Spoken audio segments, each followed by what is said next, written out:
पहले दसो मसला की हो। मसला ये हो सोमदास के दूई दे इंज लकड़ी अट पई होनी। ठीक है। हुण जेड़ा है वो वड्डी दूई वाला हट गया, छोटी दूई है। ठीक है। सज्जा पासा ना जेड़ा मोड़ियां दा ये तकलीफ ज़्यादा हो गई। ठीक है। लत्त भी इन्हें सुत्ती रही है केड़ी? सज्जी। ठीक है। ये मोड़े जो सज्जा पासा जेड़ा है ना मोड़ियां दा ये तकलीफ होता है। ठीक है। लत्त भी सुत्ती रही है। राती जेड़ा है ना हुण सौंदा ना राती पहले ठंड लगती है, पिछे गर्मी लगती है।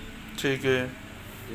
पिछे जद मोड़ का सुकून आ जाता है। सही है। ढिड भी वधदा पिया हुणे नबियां पच्चियां दे।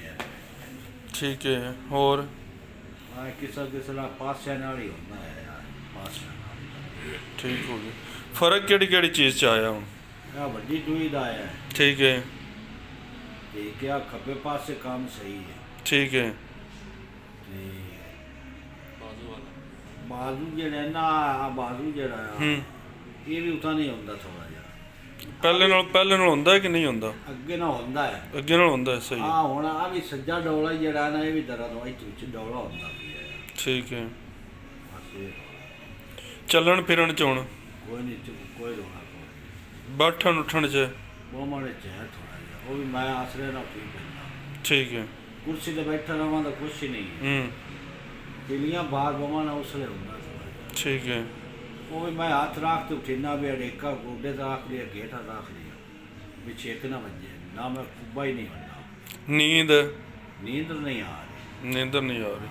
गैड़ा चला गया। अच्छा गैड़ की आंदे ने? बस किसी दौलत दे आ गए, किसी ने भुखे दे आ गए, ठीक है। किसी लड़ाइयां लग गई रात। अच्छा गुस्सा गुस्सा में ही है। गुस्सा में ही है। ठीक है।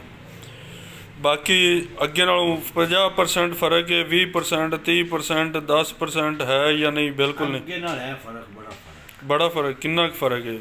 अद्धा ही समझ लो फर्क। अद्धा? अद्धे नाल ज़्यादा है? हाँ नहीं अद्धा फर्क है, अद्धे नाल ज़्यादा है? अद्धा अद्धा फर्क है। हाँ। ठीक है। मैं